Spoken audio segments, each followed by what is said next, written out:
So, well, first of all, thanks, Alain, for this very kind invitation. I'm going to tell you a bit about what we do in the lab, and we are interested in relatively early aspects of adult neurogenesis, trying to understand how the neural stem cell pools that are found in the adult vertebrate brain, and that you've heard about a lot today, maintain their homeostasis through life. So this means understanding how these pools are formed, how they are patterned, how they are sustained, and how they can be recruited in a controlled way to contribute to adult neurogenesis. And for this, we use as main model system the dorsal telencephalon, the so-called pallium, in the zebrafish, in the adult zebrafish. And this is what you see here. This is a whole mount view from the top of the two telencephalic hemispheres of the zebrafish adult brain, pointing with anterior to the left. And on this picture, the stem cells have been stained by immunocytochemistry in green, and you see that they form a huge monolayer of cells that's covering the entire surface of the pallium. These cells are not only in high numbers, they are also actively neurogenic throughout life of the fish. What you see here on this kind of 3D rendering is the stem cell layer in green, and underneath in red are all the pallial parenchymal neurons that have been formed by these stem cells throughout life. So we use this model because it's highly enriched in stem cells and actively neurogenic. So before I move on to the specific questions that we are asking in the lab, and since I realize I'm the only non-mammal in this symposium, I wanted to spend a few slides introducing this zebrafish system, first from the point of view of the stem cells, second from the point of view of evolution, how it compares with the mammalian stem cell systems, so that we are all on the same page before I start. So on a cross-section here at this level, this is what you get. It's a schematic of the telencephalon with the dorsal pallium and the ventral subpallium. And the stem cells have been drawn in green here. So this slide is kind of summarizing like 10 years of work from many different labs listed here. And the stem cells in this system were identified as radial glial cells that have their cell bodies that is aligned along the dorsal surface of the pallium, and that extend long basal processes that cross the parenchyma and reach the pial surface of the pallium. Now, these radial glial cells were shown to be very strongly quiescent, to be self-renewing and multipotent, so they can generate in the adult additional stem cells by amplifying divisions. And also, so these are the green arrows, and also they can generate neurons that delaminate into the parenchyma, and these are indicated by the red arrows. And in addition, they are characterized by their expression of the enhancer of split BHLH transcription factor gene, HER4, which is the ortholog of mammalian HES5. Now, in fact, in the zebrafish, this dorsal surface of the pallium is the ventricular zone, and this is due to a peculiar developmental process that occurs in teleost fish and that affects the telencephalon, that is called eversion, and whereby the telencephalon, in fact, kind of opens along the dorsal midline of the neural tube and flips over to the sides so that you get this shape with the dorsal midline at the edges here. And so this results in exposing the ventricular surface to the outside of the pallium, but it's covered by a choroid plexus that crosses from here to the other end. The other consequence of this peculiar process is that it results in a mediolateral inversion of the territories that are developmentally homologous between mammals and teleosts, and that I've here highlighted by the different colors. So, for example, the hippocampal area, which is medial in mammals, ends up laterally in teleosts. And in fact, here along the ventricular zone of the pallium, this would be in teleost the equivalent position of the subgranular zone of the hippocampal area. Conversely, the amygdala, which is lateral in mammals, is medial in zebrafish. And here, in this area, is the equivalent of the subependymal zone. And in fact, this zone generates neurons that will populate the zebrafish olfactory bulb. And now in between, you have the neocortex area in mammals, and you have an equivalent territory here in yellow in zebrafish.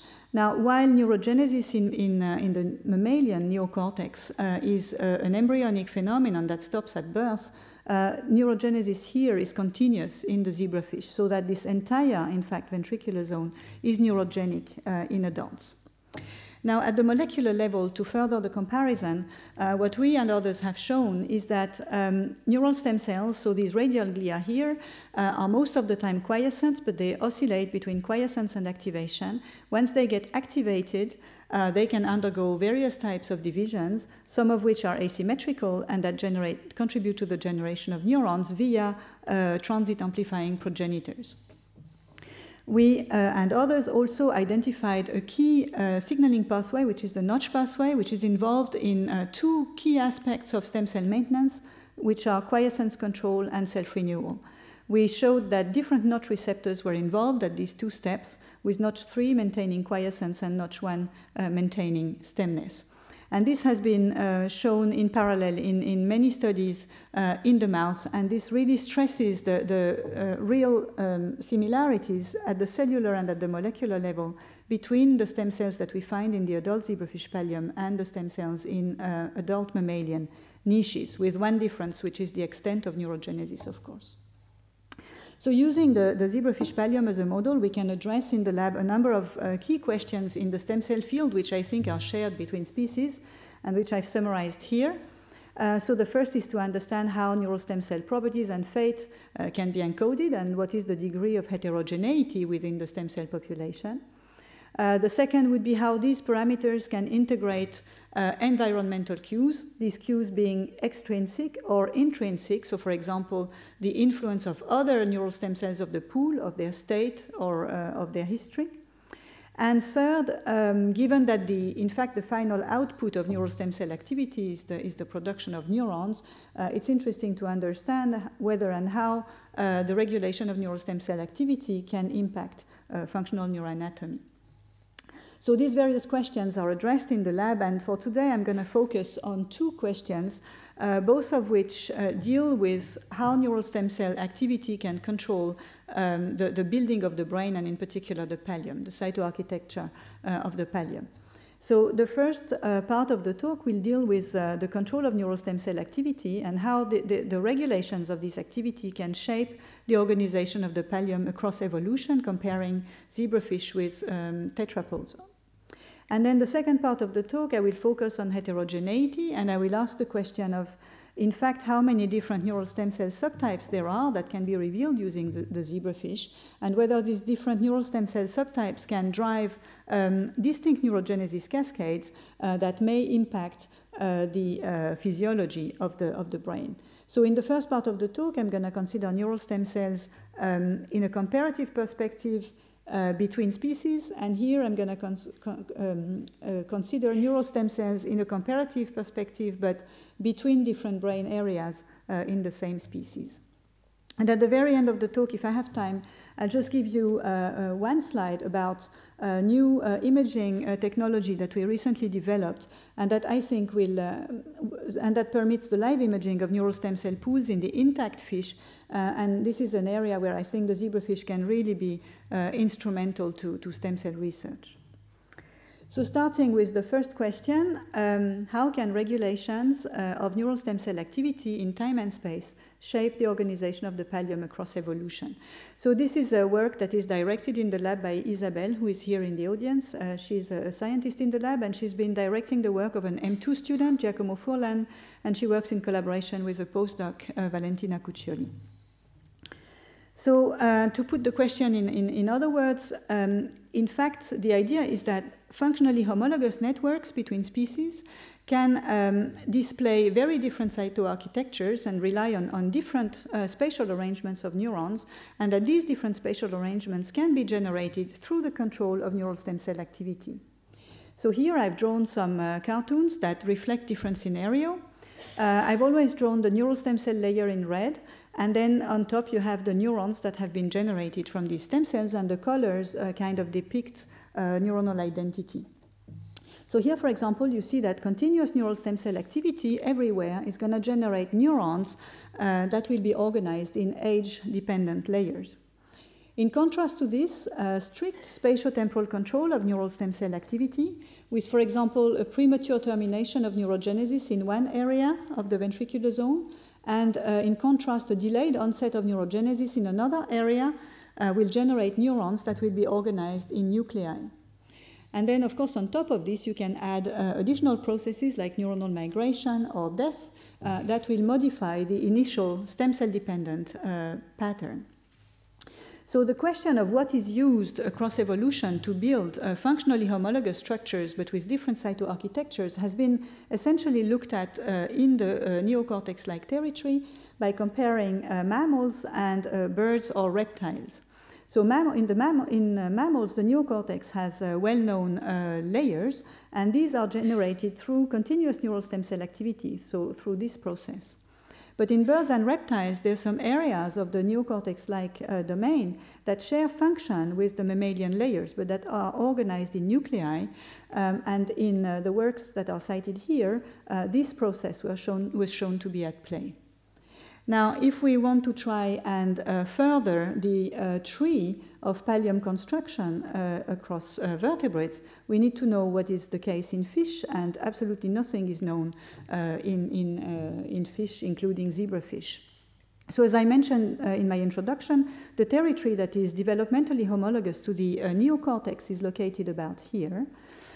It's also functionally homologous to the neocortex. It's a domain that's involved in processing sensory information in teleost fish. It receives input from a nucleus that's called the preglomerular complex.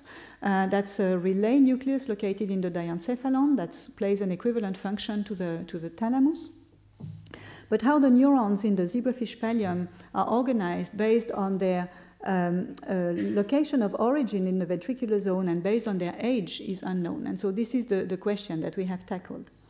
So the only thing we know is that if you trace from embryo to adult the fate of radial glia neural stem cells, so this is done by means of genetic tracing using conditional Cree driven by the regulatory elements of the HER4 gene.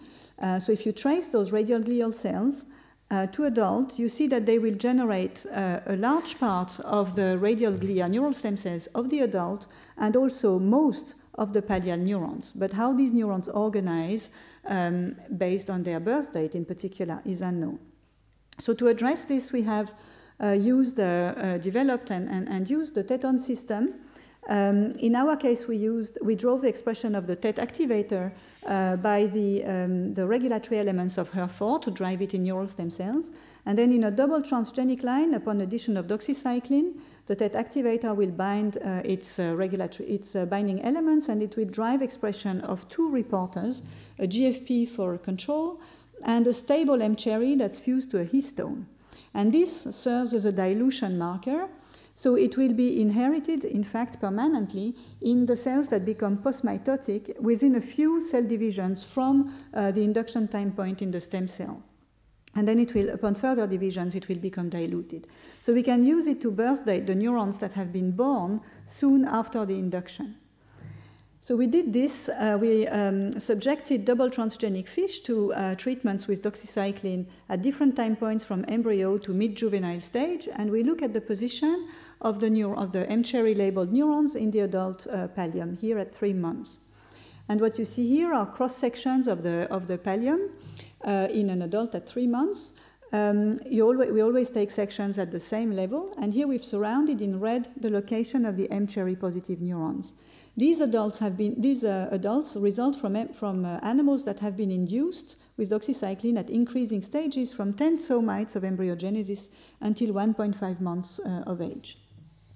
And what you see is that the neurons distribute in almost perfectly concentric circles, that with the oldest neurons, or the oldest born neurons in the center, and the progressively younger born neurons towards the periphery. So overall, this suggests that the mode of pallial formation that we have in the zebrafish is what we call a pile-up process, where the neurons, in fact, delaminate from the ventricular zone and dive into the parenchyme at the same time as the ventricular zone grows by stem cell amplification. And this process contributes to brain growth in all directions during life. So these are maps of in the adult brain of the position of the neurons that were born at these different stages from embryo to adult. Now, and so we have age-related layers, and we haven't found any evidence for mixing, at least radially, across age-related layers in this pallium. Now, is there some spatiotemporal regulation of neural stem cell activity that contributes to this? To address this, we moved to the CRE system. So we drove this time still under the HER4 regulatory elements expression of a conditional CRE. And we use a switch line that's ubiquitous and switches from green to red upon recombination. So this will label all the neurons that are born from the stem cell from the moment of recombination onwards. So it's not used to birth date the neurons, but to see whether from the moment of recombination, the stem cells have been continuously neurogenic until the time of analysis. So we applied tamoxifen at different time points again, from early embryo to juvenile. And this is one example on a cross-section of the pallium of the distribution of the M-cherry positive cells after a recombination induced at 15 days. And so you see that these neurons distribute broadly. In fact, they extend from this dotted line here, which is the position of where the neurons that are born at 15 days map, as identified by the Teton system I showed previously. And then these neurons extend throughout the depth of the pallium until the currently active neurogenic zone at the external surface. And we did this at many different times, and we always get a comparable result. And this indicates that at the population level, at least, the HER4 positive neural stem cells are in fact continuously neurogenic from embryo to adult. So is this true at the single cell level? And to address this, we have still used the CRE technology, but we turned to the rainbow system to identify clones. So we apply tamoxifen early at a low dose to generate clones, and we look in the adult at what the clones look like in the pallium. Now here the zebrafish is very advantageous because we can completely clear the entire telencephalon, and we can observe it in 3D. That's what you see here with the two hemispheres. And there we can really segment and record the position of every individual cell in every individual clone of these brains. And in total, we have looked at 7 brains and 33 clones, and you see some clones here with the different colors. So we can extract a lot of information from this, but for the point I want to make here, if I can move to the next slide, these are extracts of this big telencephalon, where you see 4 selected clones with the different colors that extend from the deepest areas in the pallium, so those that are where neurons are generated in the embryo, until the currently active stem cell layer. And these reflect clones generated by stem cells that have been continuously neurogenic from embryonic stage to adult, so individual stem cells. So to gain insight into how frequent this was, we have categorized our clones based on qualitative and quantitative criteria. And what we see is something like this. This is an extract of our classification. So we find 2 types of clones, some that are attached to the ventricular zone and some that are detached. So the clones that are attached have these shapes. This is the neural stem cell layer. This is the so-called DC, which is the most central domain of the pallium, corresponding to neurons generated during embryogenesis. So the clones attached to the ventricular zone correspond to single individual neural stem cells that have been continuously neurogenic from the moment when they started being neurogenic. And they started this at different time points, reflected by the different extent of the clone. Now, the clones that are detached, in contrast, reflect the behavior of neural stem cells that have stopped being neurogenic and have been lost in the process of going through adulthood. Now, if we look at numbers, the majority of clones found are of this type, so long clones, and we find at least, this is dying off, so I don't know if you have another one, but, well, don't worry, I can, maybe if I press harder. So in fact, we find at least 6 clones here that are reaching really very deep and that correspond to neural stem cells that have been active throughout from embryonic stages to adulthood. So to conclude on this first part, we believe that in zebrafish, the control of neural stem cell activity is really a primary mechanism that's accounting for the organization of the mature pallium, like in mouse and birds and reptiles. And there are several traits of this that are reminiscent of mammals, like the continuous neurogenesis from individual stem cells and the generation of neurons ordered by age. And to further the comparison, compared to the mouse and the birds, I have drawn here a teleost, so with the ventricular zone and the neurons produced.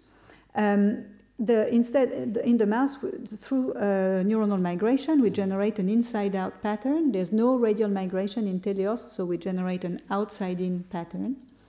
A major difference with mouse also is that the Neurogenesis process stops at the end of embryogenesis in mouse, but continues through life in teleosts.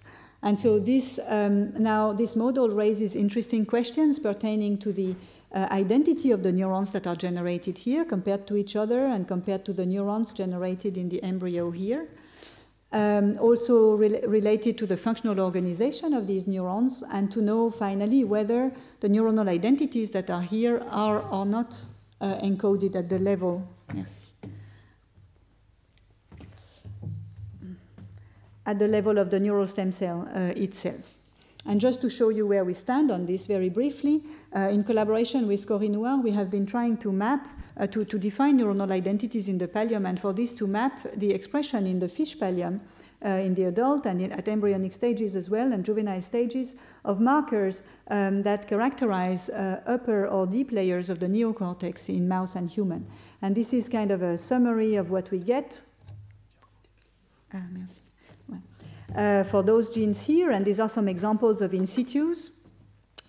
So it's very difficult to draw some very precise conclusions, but I just would like to draw your attention onto these genes here, which in fact appear expressed in kind of a salt and peppery manner across what we know now is a broad layer, broad range of ages, and which I think suggests that some neuronal identities at least could be reiterated over time in the neurons that are generated possibly within a clone from an individual stem cell, and we are working on this now.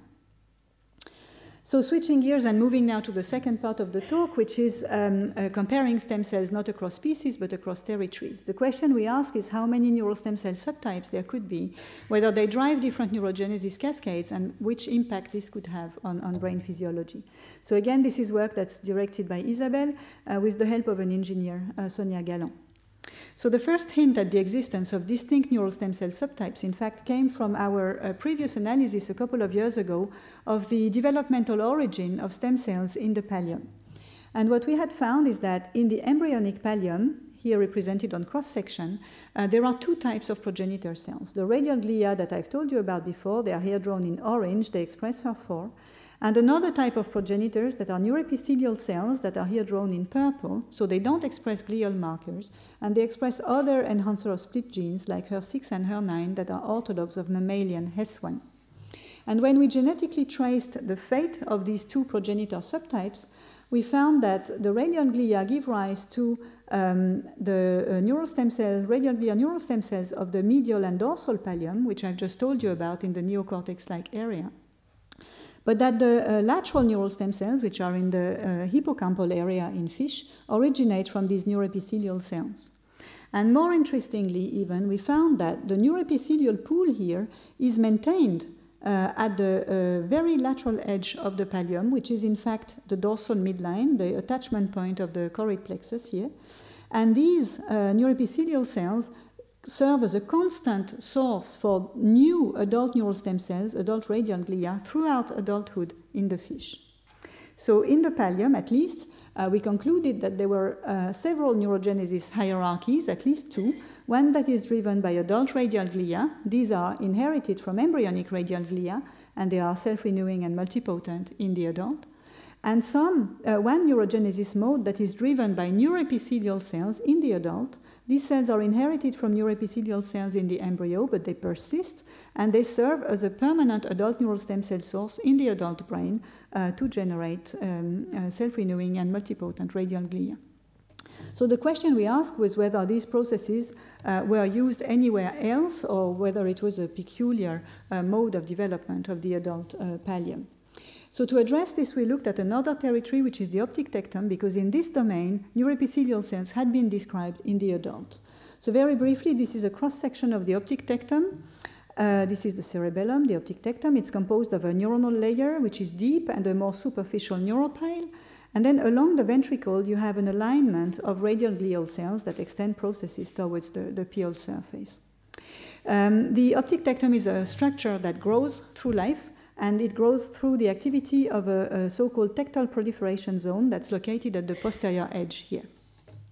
Now, some years ago, we had described here in this very posterior location a neuroepithelial cell layer that is now called the posterior midbrain layer, and that contained a pool of cells expressing an enhancer of split gene, HER5, and this is what you see here revealed in a transgenic line. So in summary, in the optic tectum, in the adult optic tectum, we have different cell types. We have neuroepithelial cells that express HER5. We have radial glial cells here that express HER4, and we have the generation of neurons. So this is very similar to what we have in the lateral pallium. In the lateral pallium, we know that these cell types are organized in a hierarchical series of neurogenesis. So the question we asked was whether this was also the case in the tectum. And the specific questions we tried to answer were, so first of all, whether the post-embryonic HER5 positive neuroepithelial cells that we find here were inherited from an embryonic neuroepithelial pool. The second question is whether these cells are at the origin of tectal radial glia. And the third question was whether these radial glia are at the origin of these neurons, which was something not understood until now, because so far these neurons were believed to originate purely from the tectal proliferation zone. So very briefly on these 3 points, regarding the embryonic origin of the post-embryonic neuroepithelial pool in the tectum, we noted that, in fact, the HER5 gene was not only expressed in the adult, but also in the embryo. And in the embryo, that's what is illustrated here, it's expressed in a very discrete domain that's already located in the posterior edge of the tectum. So we hypothesized that those cells could be at the origin of the late HER5 positive pool. And to see whether this was the case, we generated a conditional Cree line driven by the HER5 promoter. We used our switch line, and we induced recombination in the embryo. And that's what you see here. You see, so the arrows point to the posterior midbrain layer, and you see here that it's M-cherry positive, so indicating that this neuroepithelial layer originates from the HER5 positive pool in the embryo. Now, to know whether this here, the post-embryonic HER5 positive zone, was at the origin of radial glia in the post-embryonic tectum, we used the same strategy, but we induced at post-embryonic stages the recombination. And when we look in the adult at the M-cherry cells, we always generate kind of, so the recombination is mosaic, so we generate like polyclones in the adult, and in fact we generate transversal polyclones in the tectum that comprise neurons that you have here in blue, and radial glial cells that you have here in green. So the post-embryonic neuroepithelial HER5 positive cells are at the origin of the radial glia in the tectum. Are these radial glia neurogenic? So to answer this, we use the HER4 Cree line because they are HER4 positive, and the switch line. We applied tamoxifen at different time points at post-embryonic stages, and we look in the adult. Now, when we do that, and you have here an example of a cross-section of the tectum, we systematically find polyclones generated from these HER4 radial glia, and you see one polyclone here in red. These polyclones comprise neurons and radial glia. So the post-embryonic radial glia in the tectum are neurogenic. Now what you see here is anterior to this polyclone here, you have some radial glial cells that have been recombined. They are red, but they are not overlaid by neurons, indicating that, yes, the post-embryonic tectal radial glia are neurogenic, but probably not all of them are. And in fact, in a series of experiments that I don't have time to show you, we showed that the neurogenic competence of the radial glia is limited to a short time window, which in fact coincides with the location of those radial glia close to the HER5 positive zone. So soon after their generation from the HER5 positive pool, they are neurogenic, and then they lose this neurogenic competence. So the summary scheme of the model we have of the neurogenic sequence in the tectum, in the post-embryonic tectum, is as follows. So the neurogenesis in this post-embryonic tectum is driven by neuroepithelial cells. These cells express HER5. They are inherited from embryonic neuroepithelial cells that happen to express HER5 as well. And these cells generate radial glia that are transiently neurogenic and self-amplifying, and that later on lose their neurogenic competence. So those radial glia that are further away from the source have generated their neurons, but they are no longer neurogenic. So this is obviously very similar to what I showed you for the lateral pallium, which is the hippocampus once again. You have the same generation of stem cells from a neuroepithelial progenitor pool inherited from the embryo. So this indicates that neuroepithelial cell-driven neurogenesis is in fact shared by at least 2 territories of the adult brain. And regarding the central nervous system, we should also include the retina, which has a very similar mode of neurogenesis. Now, there's one major difference between these 2 systems, which is that here the neurogenic activity of the radial glia is limited in time, while here in the pallium it's permanent. So if I want to add age onto this drawing to kind of make the link between with the first part of my talk, age being reflected in neuronal identity here, the transient neurogenic capacity of the radial glia in the tectum generates polyclones that are ordered by age, with the oldest one anteriorly and the youngest one close to the source, while in the pallium, the continuous neurogenic activity of the stem cells adds a vertical dimension to age that dives into the telencephalic parenchyme. So just to conclude, neuroepithelial-driven neurogenesis is a prominent alternative neurogenesis mode, we believe, in the post-embryonic central nervous system. And so now I just want to discuss a few further characteristics and the relevance of this for brain physiology.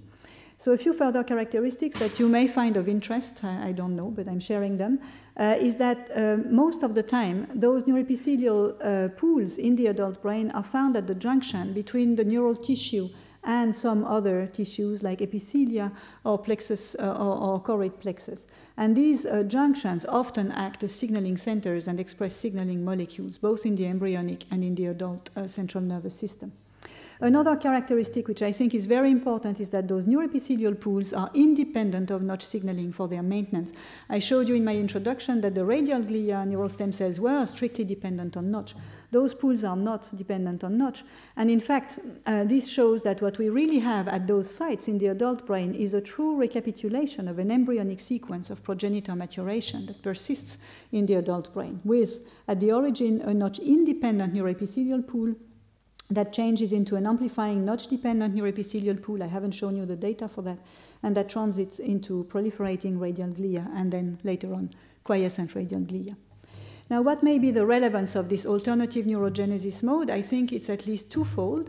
The first is that those territories here that are driven by neuroepithelial pools serve as growth zones in the post-embryonic CNS. This is in part due to this transit, to this amplifying intermediate pool here.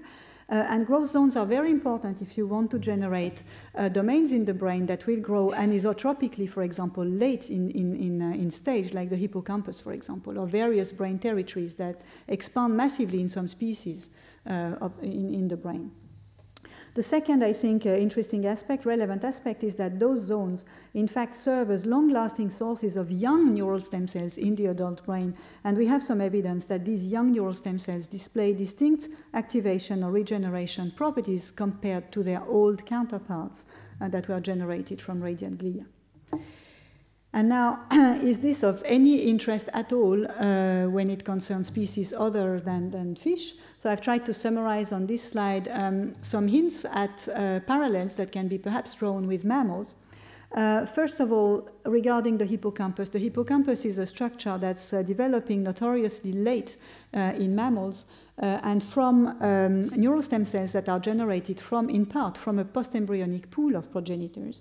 And in a paper that was published in 2013 by the group of Sam Pleasure, in this paper they had mapped the location of those progenitors contributing to the post-embryonic hippocampal neural stem cells to a very discrete pool of cells that was located posteriorly in the telencephalon, posteriorly in the telencephalon, at the junction between the most caudoventral part of the hippocampus and the amygdala and the diencephalon. And in fact, this is exactly the location where we find our small neuroepithelial pool of progenitor cells, and I think it would be very interesting to look in the mouse whether this source for neural stem cells could serve as a long-lasting pool.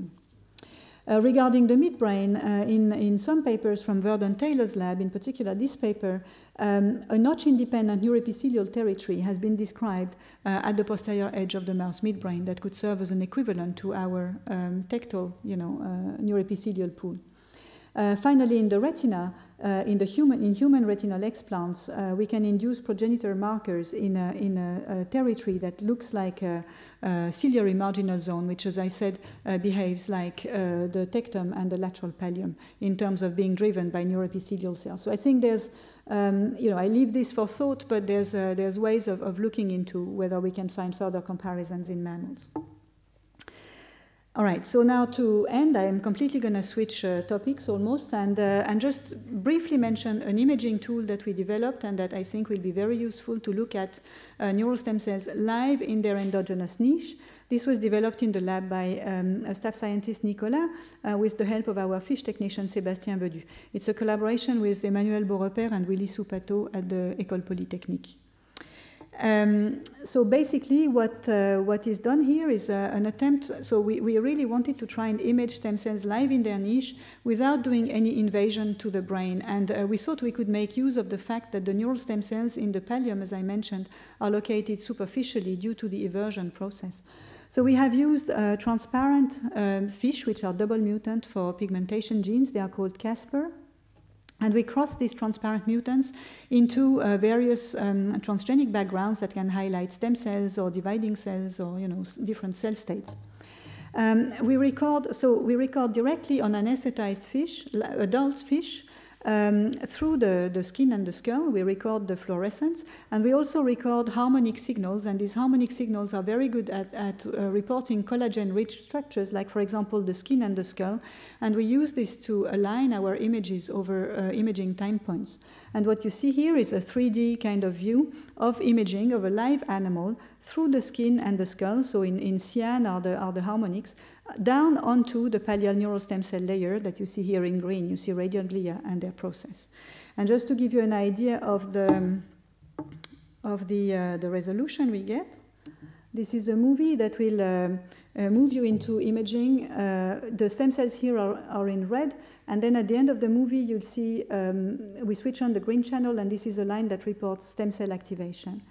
So at this point, so we are diving into the stem cell layer through the skin and skull. Okay, the animal is alive, and these are activation events in this layer. And then you will see different time points of imaging. So over different weeks. So using this method, we can really record at the single cell level over 1,000 cells over months of imaging. And we have used this in a publication that was published recently to look at spatial regionalization and stem cell division modes of the neural stem cells in the pallium. But our idea is to use this to, in particular, look which properties can emerge from stem cells being organized as a pool as opposed to being individual stem cells. So in other words, we want to look at how the behavior of an individual stem cell can be influenced by the behavior of the state of its neighboring stem cells in space and over time. So this was just to throw perspectives, although I don't have more data to show. And finally, I will end by thanking the people who did the work. So I've shown you work from those people in red here. And I'd like especially to thank our collaborators, Emmanuel Beaurepaire at Polytechnique, Nelly Villemain from his lab, who helped us analyze the clones, which I showed you in the first part of my talk, and Corinne Noir for very insightful discussions on pallial markers. And these are our funding sources. Thank you very much.